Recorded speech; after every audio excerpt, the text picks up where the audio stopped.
모두 평안하셨습니까? 예.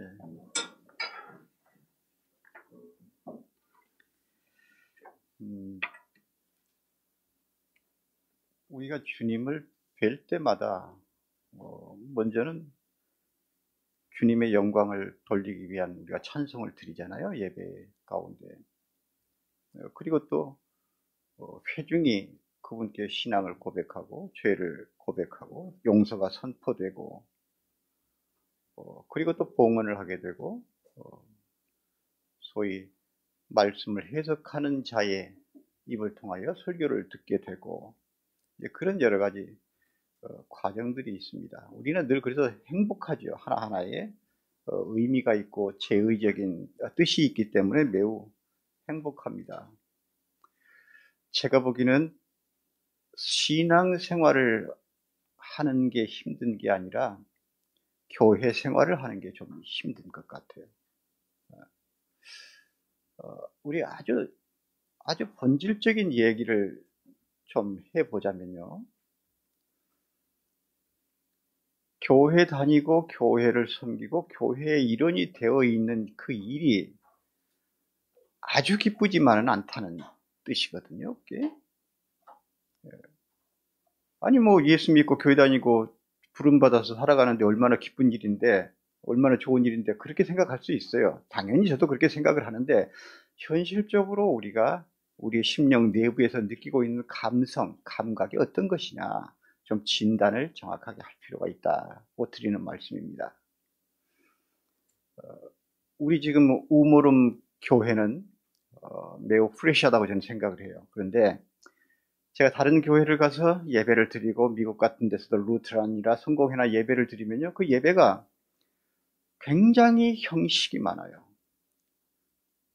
형식 속에 의미가 있지만 형식이 지나치게 압도되어서 사실은 그리스도의 약속과 십자가가 눈에 잘 보이지 않는다는 거예요. 한 예를 들어 볼까요? 우리가 예배를 드리고 회중이 다 나와서 하나님의 임재를 기다립니다. 그러면 목사님이 예배를 선포하시잖아요. 그러면 하나님의 영광을 돌리는 독설로지가 우리 가운데서 찬양으로 성가대를 통해서 이렇게 올려 바쳐져야 돼요. 그런데 한 예만 들겠습니다. 목사님이 강당에 올라오니까 그때 하나님께 돌리는 영광송을 성가대가 부르는 놀라운 교회를 제가 본 적이 있어요. 제가 신학을 한 사람의 입장으로서 이게 지구상에 있을 수 없는 예전인가 말이죠. 그런 경우 그런 예를 들면 이렇게 교회가 우리가 생각하고 원초적으로 좀 잘 해보려고 하는 우리의 니드를 욕구를 자꾸 부서뜨리는 그런 형태가 있는 거예요. 사실 앞으로 살기가 조금 전에 우리 기도하셨습니다만 만만치 않을 것 같습니다. 제가 볼 때도 우선 식량 부족하죠. 제 데이터로는 한 40% 부족할 겁니다. 경제 구조 자체가 언밸런스가 돼버리니까 돈 가치가 이 나라 저 나라가 맞지가 않아요. 그래서 환율이 뛰기 시작하지 않습니까? 자그마치 놀라지 마십시오. 제가 보기에는 2, 3년 후면 1,700원까지도 갈 겁니다. 여러 데이터가 그렇게 말해주고 있어요. 그 다음에 전쟁의 문제가 심각한 상황에 와 있습니다. 그냥 총칼 들고 나가서 죽이고 포로로 잡아가고 하는 정도가 아니에요. 앞으로 계속해서 갈등이 있을 것입니다. 왜냐하면 먹을 것과 쓸 돈이 균형을 잃으면 사람은 결국 이웃과 치고받고 싸우게 돼 있기 때문에 그렇습니다. 사실은. 그러면 또 문화적으로도 너무나 다변화되어 있죠. 종교적 갈등이 있죠. 지금 우리 기독교, 소위 우리 예수교만 어려워하는 거 아닙니다, 여러분. 다른 종교는 우리보다 사실은 더합니다. 그 중에 특별히 우리 한국 교회가 지금 굉장히 연약해져 있습니다. 코로나가 있고 난 뒤에 우리 한국 교회가 한 4만 5천 개 되는데 14,000개 정도가 클로즈 했어요. 그리고 2030년대쯤이면 주일학교 없습니다. 아이들이 없어요. 그리고 세계 종교기구에서는 지금 조금만 있으면 우리가 대한민국이 미종족 전도국이 될 거라고 얘기를 해요. 전 국민의 3% 이내. 자, 이런 상황을 보면 우리가 어떤 마음으로 무엇을 느껴야 하겠는가? 우리가 위축된다? 아니죠. 결국 모든 종교적인 집합체는 가지나 잎사귀가 운영하는 게 아니고 그루터기, 렘넌트가 끌고 가는 겁니다. 여러분들이 렘넌트죠. 예수 믿기 굉장히 힘들다고요. 그런데 끝까지 남아서 예수 믿고 주님의 자녀가 되고 교회를 이루어가는 이것이 사실은 교회의 마지막 남는 그루터기라는 거예요. 구약의 선교사들도 구약의 선지자들도 다 그것을 이야기합니다. 그런데 그러면 우리 교회가 주님께 어떻게 하면 바르게 좀 설 수 있을까? 요거를 히브리인들과 우리가 좀 비교를 하면서 우리의 정체감을 좀 찾고자 해보는 거예요. 히브리서는 좀 묘한 상황이 있었습니다. 지금 오늘날 우리하고 좀 비슷한데요. 우리가 교회가 대한민국 우리 교회의 가장 큰 질병 중에 하나는 저는 위축성이라고 봅니다. 남이 공격을 하니까 스스로 위축이 되어 있는 거예요. 우리가 사회로부터 신뢰를 못 받고 있잖아요. 응? 요즘은 절 보고도요, 누가 목사님 안 그래요. 그냥 목사 막 같이 놀아요. 옛날에는 안 그랬거든요. 그래서 가끔은 제가 목사님 그런 생각을 한다니까요. 내가 그냥 같이 놀라고 그러네? 이런 생각들을 해요. 그게 뭐냐면 그 그룹 자체가 신뢰를 잃어버렸기 때문에 마음속 중심에서 리스펙트가 안 나오는 거예요. 저는 그 섭섭해요. 그러나 그것이 한 현상인 것으로 알고 그대로 받아들이는 거죠. 히브리 교회도 마찬가지였어요. 교회의 교우들, 히브리 교회 교우들이 겪고 있는 갈등이 뭐였냐면 외부에서 히브리 사람들을 보고 히브리 교회인들을 평가할 때 굉장히 도전되는 이야기들을 많이 했다고요. 첫째는 로마가 박해를 하려고 하죠. 그런데 히브리 사람들은 늘 자기가 자라온 과정이 익숙한 종교적인 배경이 있습니다. 그게 뭐냐면 제의입니다. 제의, 리추얼. 그냥 제사 지내는 것에 굉장히 익숙한 사람들이에요. 그리고 사실은 구약 성경 토라라고 하는 것 중에 가장 먼저 쓰인 게 레위기입니다만은 레위기라고 하는 건 뭐냐면 하나님께 제사 지내는 방법 같은 걸 얘기하는 거예요. 오늘날 우리 한국 제례도 성균관이라고 하는 곳에서 대충 가이드라인을 주지 않습니까? 그런 것처럼 이스라엘 사람들도 이 레위기를 통해서 주님께 하나님께 제사를 드리는 거예요. 그런데 그 레위기의 핵심은 뭐냐면 정결 예식입니다. 어떻게 하면 하나님께 우리가 나갈 때 깨끗하게 하고 갈 것인가? 예를 들어서 아이를 낳은 여인은 얼마간 동안 정결 예식을 가져라. 또 문둥병에 걸렸다가 나병에 걸렸다가 나은 사람은 얼마간 어떻게 정결 예식을 가져라. 모든 것들이 그릇도 이렇게 깨끗이 씻어서 정결케 하라. 이런 것에 익숙해 있던 사람들입니다. 그런데 히브리 교인들이 한 가지 교회 안에 현상이 생겼어요. 그게 뭐냐면 점점 교회를 떠나갑니다.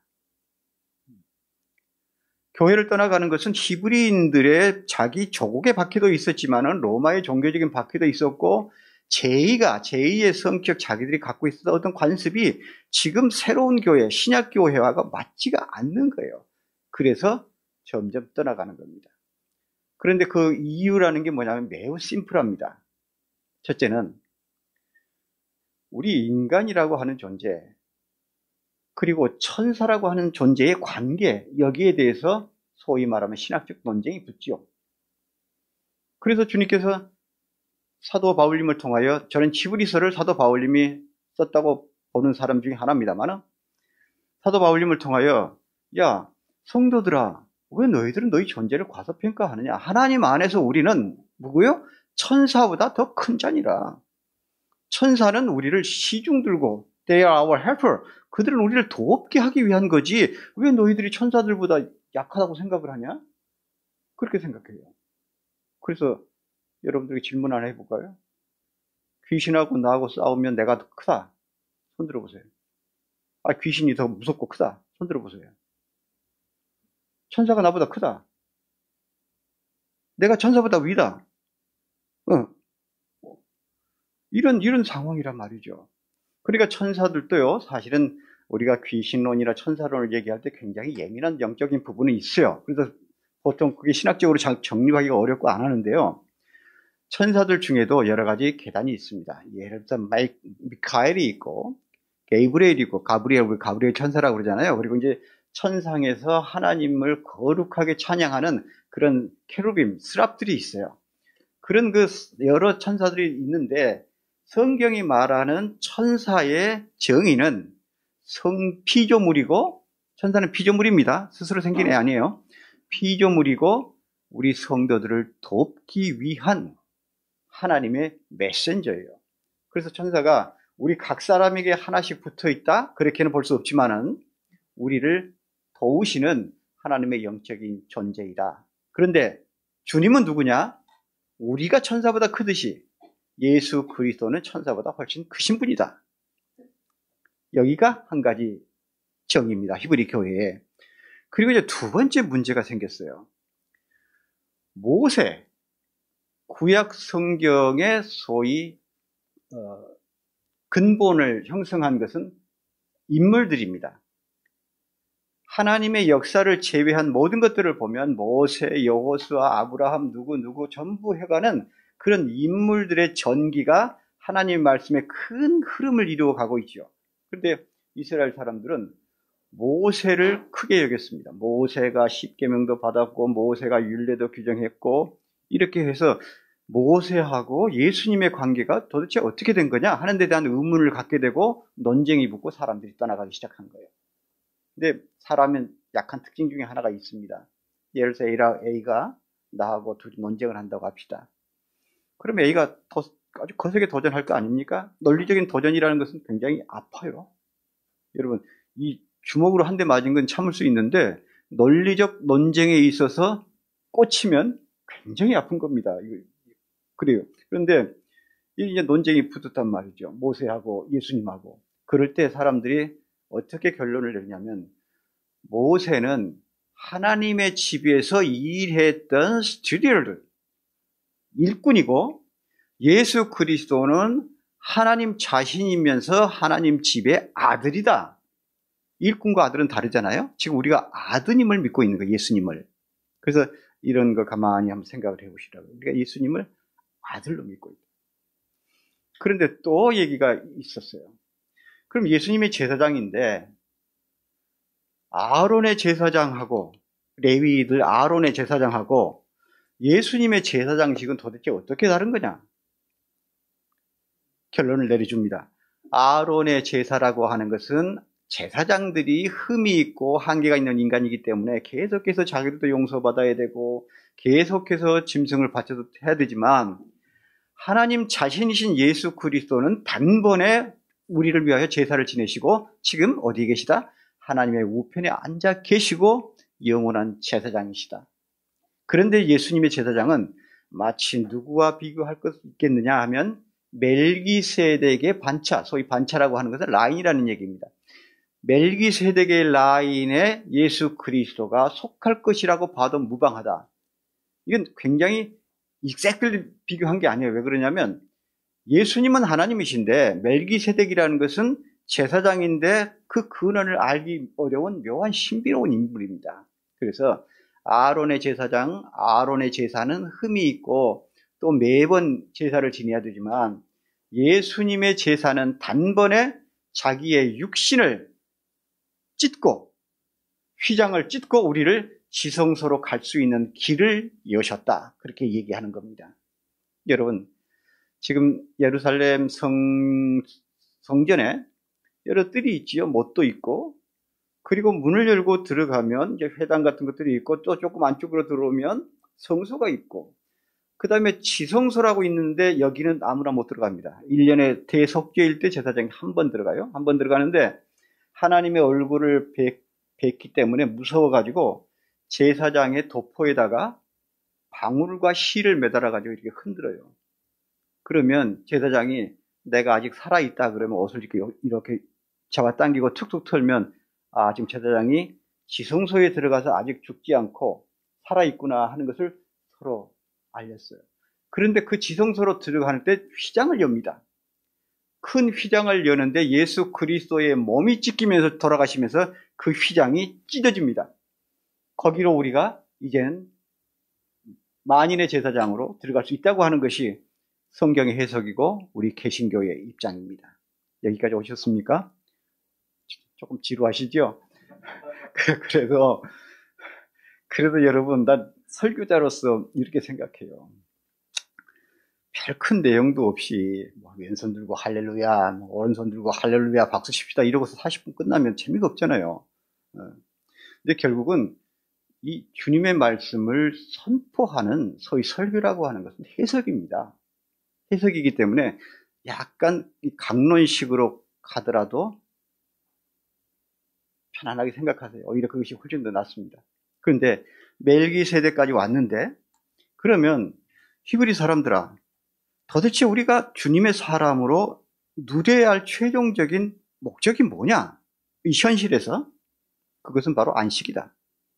사람이 편안해야지. 왜 그래요? 우리가 주님 안에 있으니까. 주님 안에서 우리가 안식을 얻는다는 거예요. 안식은 쉰다는 거 아닙니까? 하나님께서 일주일 동안 세상을 만드시고 안식을 하셨던 그 모멘텀으로부터 우리가 하나님의 자녀이기 때문에 우리도 열심히 일하고 안식을 누리는 건데, 히브리서 기자가 말하는 안식은 영적인 안식. 그 안식의 품은 어디예요? 예수 그리스도의 품에서 우리가 영적인 안식을 누려야 된다는 거예요.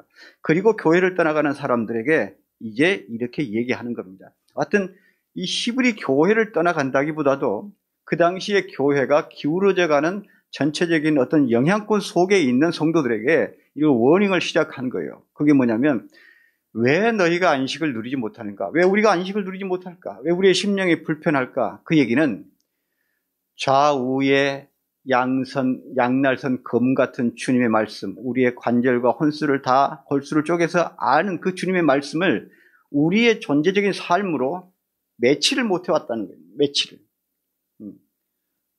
여러분, 주님께서 우리에게 서로 사랑하라고 말씀하셨다고 합시다. 사랑할 수 있을까요? 또 사랑하고 싶어요. 웬만하면 대답도 좀 하고 그러시면 참 좋겠는데. 자, 보세요. 죄를요, 아무리 인간적으로 내가 도량을 갖고 있다고 할지라도 어떨 때는 잡아 죽이고 싶잖아요. 있죠? 그런데 주님께서 사랑하라고 하신단 말이에요. 그럼 내가 그걸 사랑할 수 있을까요? 못해요. 안 되는 거죠. 주님께서 우리에게 뭐라고 말씀하시고 권면하는 것은요, 우리의 의지의 차원을 뛰어넘습니다. 주님이 사랑하라고 하셨으면 나는 사랑할 수 없는데, 그 사랑의 의미를 주님께서 나를 설득하도록 나를 내어놓는 것이지, 내 인격적인 또는 감성적인 판단으로 누구를 사랑할 수 있어요? 안 됩니다. 사랑보다는 복수가 더 맛있는 건데. 그렇죠? 그래서 우리 삶이 주 앞에서 그 의미론적으로 보면 매우 엉키고 순종하기가 어렵다는 거예요. 주님이 나를 따르라. 따라가면 안 될 것 같단 말이죠. 주님을 따라가면 분명히 손해보는 게 계산적으로 딱 나오는데, 지금 현실적으로. 그런데 더 깊고 높은 차원에서는 예수님께서 우리에게 비밀하게 계획하신 그것이 있어요. 그 세계가, 보상의 세계가 있다고요. 그런데 내가 볼 때는 내 현실적으로, 감각적으로는 그것을 수긍을 할 수가 없는 상태예요. 그래서 히브리 사람들이 떠나가는 겁니다. 이거를 진단을 하는 것이 주님의 말씀하고 너희들하고 마음을 결탁시키지 못했다는 거예요. 매치하지 못했다. 이 결탁이 뭘까요? 믿음입니다. 믿음. 믿음은 그래서 우리가 무엇을 판단하는 판단의 준거가 아니라, 믿음은 내 삶 자체의 원동력입니다. 믿음은. 그래서 성경이 말씀하는 거예요. 믿음이라고 하는 게 뭐냐? 주님께서 나에게 역사할 그 모든 범주에 있는 가능한 일들을 그대로 현실로, 심령으로 믿어버리는 거예요. 그게 믿음인 거예요. 앞에 강이 있습니다. 주님께서 날 보고 건너라고 하십니다. 가면 죽는 건데요? 여기 우리의 계산이 있죠. 감정적인 판단이 있고. 근데 주님께서 내가 너를 살릴 거니까 건너가 한다면 내가 죽을 줄 뻔히 알면서도 가는 거죠. 주님께서 계획하신 영역은 우리의 이성이나 감성 밖에 있기 때문에 그냥 가는 거예요. 가다 보니까 주님께서 나를 건지셨다 하자고요. 우리도 마찬가지입니다. 우리가 세상을 향하여 나가지요. 주님께서 나가라 하잖아요. 갑니다. 가면 우리의 계산이 따로 있고 불안하겠지요. 걱정하지 마라. 내가 너희를 오른팔로 지키리라. 그 말씀을 믿고 그냥 가는 거죠. 가다가 주님이 안 지켜주면 죽는 거고요. 주님이 지켜주시면 거기 신앙 고백이 있는 거죠. 이게 바로 예수 믿는 것이고 초대교회 히브리인들이 여기까지 올라오지를 못했다는 거예요. 그래서 주님께서 말씀을 하는 거예요. 믿음은 바라는 것들의 실상이다. 그리고 믿음이라고 하는 것은 우리가 예수를 믿다가 예수를 믿기를 중단하는 것은 매우 쉬운 일입니다. 그런데 예수님을 믿는 그 과정을 계속해서 가는 것은 쉽지 않아요. 이게 신앙의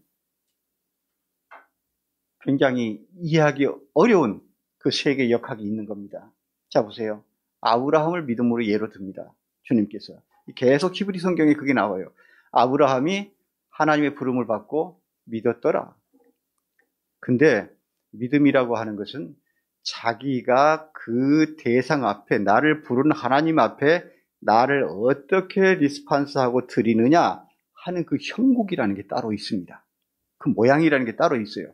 예를 들면 우리가 교회에 나와서 제사를 드리고 헌금을 하고 주님 말씀을 듣고 찬양하고 교제하고, 이런 믿음은 어떻게 보면 상당히 편안한 믿음이에요. 그런데 아브라함을 예로 든 이유가 바로 그겁니다. 우리가 쉽게 얘기하면 내 아비의 집을 떠나서 고향 본토 친척의 집을 떠나서 내가 너에게 지시하는 땅으로 가라. 그렇습니다. 고대 농경사회에서 고향을 떠나고 집을 떠나고 아비를 떠나고 식구들을 떠난다는 게 쉽습니까? 그런데 더군다나 문제는 뭐냐면 내가 너에게 가리키는 곳으로 가라는 건데 어디로 가라고 하는 건지 그 목표를 정해주지를 않아요. 이거는 그러다 보면 내 인생 자체가 완전히 하나님의 손에 맡겨진단 말이죠. 그런데 아브라함은 그걸 선택을 하는 겁니다. 그냥 하나님께서 아직은 너를 어디로 인도할지 모르겠지만 그냥 데리고 나가. 그래 갔어요. 어디로 갔습니까? 떠돌이로 돌다가 에집트까지 갑니다. 영광스러운 자리로 가는 게 아니고요. 아브라함을 불렀다가 떠돌이로 살다가 애굽에 가서 종되게 만들어 버립니다. 하나님께서. 그러다가 가문이 조금 좀 형성이 돼가지고 나중에는 굉장한 힘을 갖고 나중에는 적들을 물리치게 하는 그런 단계까지 갑니다. 집에 이제 산호들도 많고 군인들도 많고 그렇게까지 가지만은 아브라함에게는 굉장히 힘든 시절을 살았습니다. 그런데 또 콜링이 오는 거예요. 이제 좀 먹고 살만하니까 이번에는 아들 이삭을 죽이라고 하네요. 죽이라고 하는 게 그냥 죽이라는 거 아닙니다. 여러분 그 아들을요 좀 섬뜩한 얘기지만 각을 떠서 바치라는 거예요. 아들을 아브라함 보고 칼로 네 아들을 잘라서 달라는 거예요. 하나님께서. 이게 쉬운 일이에요? 그냥 하나님 우리 아들 가지고 가세요. 그리고 제사를 지내는 사람들에게 맡겨놓고 그냥 돌아서는 아비의 눈물도 슬플 건데 그 아들을 갖다가 하나님 앞에 짐승처럼 각을 떠서 불이 얹어놓고 잡으라는 거예요. 그런데 아브라함이 합니다. 왜 그럴까요? 그는 아브라함이기 때문에 하는 거예요. 그는 아브라함이기 때문에. 하나님의 역사 저 너머에 있는 그 어떤 섭리를 자기 것으로 이미 믿고 있기 때문에. 그는 무엇을 봤을까요? 본향을 봅니다. 본향. 우리가 생각할 때 The Kingdom of God하고 The Kingdom of Heaven 그 느낌이 조금 다르기는 한데 복잡하게 생각할 거 없어요.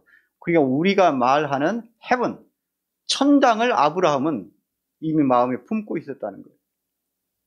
여러분 가슴속에 천당이 있습니까? 요게요, 교회의 가장 큰 이슈입니다. 우리 목사님 아멘 하시죠, 천당에? 누가 다른 분 한 분 아멘 해보세요. 천당 봤어요? 경험하셨습니까? 어떻게 보지 않았는데 천당을 내가 믿을 수 있죠? 요 개인적인 것이 우리가 지금 얘기하는 아멘 할 수 있는 이거 있잖아요. 이 심령의 영혼 상태. 이게 우리가 받은 것 중에 가장 주님으로부터 받은 축복입니다. 이거를 아멘을 할 수가 없어요. 그런데 주님이 나를 설득하기 때문에 아멘이 가능한 거예요. 우리는 배우지 않는 이론이 아니거나 경험하지 않는 세계는 절대로 그것을 나의 현실적 사실로 내가 수긍할 수 있는 논리로 받아들일 수가 없는 존재가 바로 우리입니다. 그런데 내가 천당을 본 적이 없는데 어떻게 천당을 믿을 수 있을까? 주님이 그간에 이미 나를 통해서 내 믿음 안에서 그걸 견고하게 심어놓은 고백인 거예요. 이게 감사한 거죠. 이 고백, 견고함이 교회에 아주 살리드하게 넘쳐야 한다는 겁니다. 제가 설교를 하면서 왜 이렇게 흥분하기 시작하죠? 그냥 이거 하나가 천당에 있고 주님이 계시고 지금 백보자에서 계시고 하나님이 지금도 만유를 주관하시고 나는 그의 피조물이고 어떤 역경이 와도 하나님께서 우리를 인도해 가셔서 종래는 주님의 나라로 이끌어 들이실 거라고 하는 이 간단한 문장, 이 러직 몇 개를 우리 교회가 완전히 고백해야 되는 거예요. 그 고백 위에 주님은 교회를 세운다는 겁니다. 그 고백을 누구 거라고 말씀하나요? 베드로의 고백으로 인정을 해주면서 on the rock, 바위 위에 그 신앙 고백 위에 교회를 세우겠다는 거예요. 그래서 지금 우리가 어디에 있습니까? 우리가 지금 우모름 바위 위에 있는 거예요. 그것이 신앙 공동체의 공동의 신앙으로 가장 중요한 겁니다. 요즘은요, 신앙의 내용, 우리가 교회가 고백하는 신앙의 내용이 굉장히 변질되어서 쉽게 얘기하면 사도신경도 고백하지 않는 교회가 있습니다. 신학적으로 이해가 돼요. 우리 신학을 가만히 보면 비판의 요소는 얼마든지 있습니다. 제가 하나님의 말씀을 신중하게 해석을 하고 있습니다만은 혹시 여러분들 가운데도 들을 때 이건 좀 아닌가 하는 생각의 충돌이 있을 수가 있어요. 여기 이 지점에서 항상 논쟁이 있고 신학적 논쟁이 있는 것인데 논쟁은 논쟁일 수 있습니다. 예수님이 성령으로 잉태하셨다고? 그래. 뭐 그럴 수 있지. 근데 동정녀 마리아에게서 잉태하셨다고? 그거는 안 될 말인데? 이렇게 생각하는 사람들이 있단 말이죠. 그래서 신앙 고백을 안 하는 것도 있어요. 그러나 교회의 고백은요, 교회의 고백입니다. 교회의 고백은 성경 안에서 하나님이 우리에게 따르도록 지침하여 기록해준 이 말씀에 대해서 우리가 믿고 순종하고 가는 거예요. 그래서 주님께서 우리에게 뭐라고 말씀을 하시는가 하면, 자, 그러므로 사람들아, 우리가 떠나가려면 떠나갈 수 있었다. 그런데 떠나갈 수가 없어. 왜냐하면 터닝 포인트가 있기 때문에. 제가 어렸을 때요, 저수지에 밤중에 가서 목욕을 한 적이 있습니다. 목욕을 아니고 수영을 한 적이 있어요. 그래서 제가 조그만데 저보다 위에 형벌들, 청년들은 저수지를 건넌단 말이죠. 저수지를 건너요. 그런데 저는 어리고 조그맣게 해가지고 저수지 뚝방길에서만 왔다 갔다 하니까 무척 자존심이 상하는 거예요. 그래서 초등학교 4학년 때입니다. 새벽에 저수지로 갔어요. 내가 저걸 건넌다. 자신은 없어요. 근데 남자로서 저걸 못 건넌다는 게 매우 자존심 상한다. 사람 아무도 없을 때 건너보기 시작했습니다. 중간쯤 갔는데 어둡잖아요, 밤중에. 물은 차가워지고 그 수영이 제법 잘하는 수영이 아니고 완전히 도구 스님이거든. 계엄이니까 아무리 해도 나가지를 않는 거예요. 근데 중간에쯤 왔는데 두려움이 확 엄습해 오는 겁니다. 저기를 건너갈 자신도 없는 것 같고 이제는 돌아가기 늦은 거예요. 이게 지금 성경 말씀이에요. 그래서 눈을 감고 계속해서 갔어요. 근데 그때 어린아이여서 폐기능이 깨끗했던지 한참을 가고 나니까 반대편에 와 있습니다. 예수 믿는 게 바로 이렇다는 거예요. 돌아가고 배교하고 약해지고 사회로 갈 수 있겠지만은 우리는 이미 중간까지 왔기 때문에 본향을 향하여 계속해서 스트러글링하고 try our best 하고 그대로 가자는 거예요. 아멘 하십니까? 네. 이 교회 그룹 공동체는 배 같습니다. 배. 근데 배의 생명은 기관일 것 같지만 앵커링하는 닷입니다. 어딘가에 내가 정박을 해 있으려고 하면 땅에다가 앵커링을 박지요. 그러면 우리가 안전하게 그 자리를 유지할 수가 있습니다. 오늘 주님께서 말씀하시기를 우리 교회가 앵커링을 하라는 거예요. 앵커링을. 그런데 두 가지 앵커링을 하라고 하네요. 첫째는 인내하고 그 다음에 소망하라는 겁니다. 인내하고. 여러분, 우리 내기 하잖아요. 내기. 돈 내기, 쌀 내기 이런 내기가 아니고 무엇해 내기. 무엇해 내기. 산다는 거예요. 좋습니까? 살아내기지요. 살아내기. 견뎌내기. 살아내기. 버텨내기. 이 내기를 잘 해야 되는데 이게 뭐냐면 인내와 소망이라는 겁니다. 인내는 우리가 해볼 수 있겠어요. 그리스도께서 우리를 인도하실 거니까. 그리고 어지간하면 나도 그것을 버텨낼 수 있는 개인적인 의지가 있으니까 갈 때까지 가볼 수가 있겠어요. 그런데 문제는 내가 이 현실에서 무엇을 소망하고 어떤 미래의 그림을 그리면서 버텨낼 수 있겠느냐. 그게 뭡니까? 현상은 자꾸 엔트로피인데 암울해지는데요. 아니, 나무도 자라다가 썩잖아요. 사람도 자라다가 늙잖아요. 옷도 멀쩡하다가 헤어지잖아요. 전부 엔트로피예요. 결국은 망해져 가는 거예요. 낡아지고. 그래서 주님께서 말씀하시지 않습니까? 우리가 이 의복같이 낡아지면 낡아지려니와 우리의 속사람은 날로 새롭다 하는데 이 속사람은 뭘로 지탱하는 거냐고 말이에요. 하나님께서 우리에게 주시는 그 소망을 우리 마음속에 지탱해서 우리가 안에서 리프레시 해나가는 겁니다. 리프레시 해나가는 거예요. 우리가 가정에서도 마찬가지입니다. 예를 들어서 남편이 영 시원찮아요. 지구상의 남편은 거의 다 시원찮으니까 기대하지 마시고 남편이 시원찮아. 그러면 아내가 누구에게 기대를 합니까? 자식에게 좀 해보죠. 자식에게. 근데 그 자식은 또 소망을 심을 만한 존재입니까? 어려운 것들이 참 많단 말이죠. 우리 가운데서. 그런데 우리가 붙잡고 바라고 하는 이 믿음의 사실, 이 소망은 인간 편에서는 없습니다. 목사님이 왜 저렇게 극단적으로 말씀을 하실까 하겠지만 이 세상 인간 편에는 우리의 소망이 별로 없습니다. 소망이라 하면 그 밸류가 굉장히 높기 때문에 그러는 거예요. 나의 삶을 이끌어 갈 수 있는 또 다른 어떤 의미요 가치이기 때문에 그 소망이 높다는 거예요. 우리 소망을 예수 그리스도 안에 두고 살아야 할 것입니다. 그런데 주님께서 말씀합니다. 이제 마지막으로 말씀드리고 싶어요. 저도 옛날에 설교를 들으면 피곤하더라고요.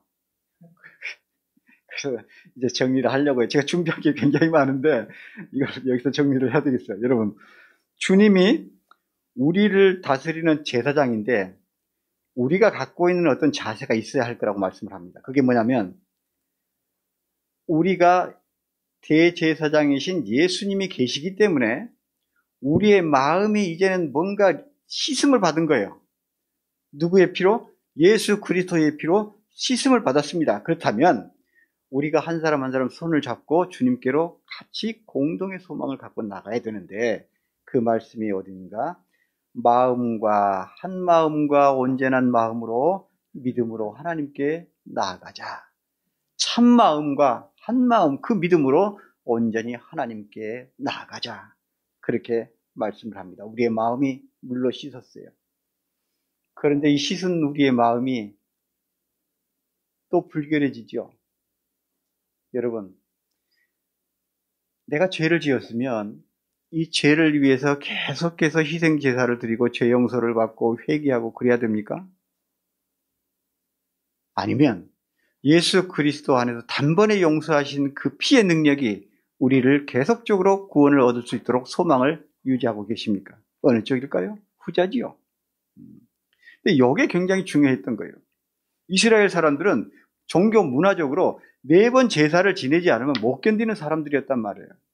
그런데 우리는 하나님의 사람으로 선택을 받고 구원을 얻은 후사이지만 어때요? 우리가 사람이고 연약하니까 계속 죄를 지을 수밖에 없는 거잖아요. 그런데 그 양심적 고발을 우리가 주님 앞에 내가 괴로워하는 게 아니고 주님 앞에 나의 소망으로 올려드리는 겁니다. 내가 지금 비록 이 모양이어도 하나님께서 나를 구원하신다 하는 이 소망의 닻을 갖고 주변 사람들에게 자꾸 우리 교인들에게 독려하고 권면하고 용기를 북돋아주기를 그렇게 바랍니다. 그래서 참마음과 온전한 믿음으로 하나님께 나아가자. 그리고 우리 교회는 절대로 다른 것에 의지하지 마세요. 저도 그렇게 살려고 합니다. 절대로 다른 것에 의지하지 맙시다. 누가 어떻게 했느냐, 우리가 어떤 존재이냐, 이런 것은 큰 의미 없고요. 우리가 지금 예수 그리스도 안에 있느냐 없느냐, 그것만 판단하시면 돼요. 이 땅에 교회가 수천 명 모이는 교회 많아요. 수만 명 모이는 교회도 많고. 나는 그것을 교회일 수 있다, 교회가 아닐 수 있다, 이렇게 규정하고 싶지는 않아요. 그러나 적어도 주님 보시기에 못 미치는 건 많습니다. 교회가 뭐 크고 문화적으로 뭐 융성하고 별것도 아니에요. 그런 교회는 유럽에 가면 그야말로 세상 언어로 천지박갈입니다. 많아요. 지금 우리의 관점은, 우리가 갖고 애통하고 굉장히 고민하는 건 뭐냐면, 우리 교회가 정말 주님이 원하는 교회이냐, 그리고 내가 그 소망 안에 살고 있느냐, 내가 이게 버텨내는데 넉넉하게 그리스도의 영적인 존재가 내게 작용하고 있느냐, 그렇다면 내 마음의 주님 앞에서 당신님은 나의 영원한 대제사장입니다라고 고백할 수 있느냐, 이런 굵직하고 근본적인 문제에 꼭 창념해서 서로 은혜를 나눌 수 있기를 바랍니다. 기도합시다. 감사하신 아버지 하나님, 우리를 주님의 거룩한 피로 사셨으니 우리를 사용하시고, 오히려 우리에게 기대하시는 하나님의 놀라운 계획을 이루어 가시기를 구합니다. 우리 우모름 교회 위에 아버지 하나님의 말씀이 바르게 서게 하시고, 성령의 역사가 우리 가운데서 경험되게 하시고, 우리의 고백이 하나 되어 주 앞에 거룩한 예물로 바쳐질 수 있도록 도와주옵소서. 모든 지체들에게 주님 강건함을 더하여 주시고 영혼의 깨끗함을 인도하여 주옵소서. 오늘도 주님께 영광 돌리는 거룩한 날 주게 주님 우리를 각별히 지켜 주옵소서. 예수님 이름으로 기도하옵나이다. 아멘.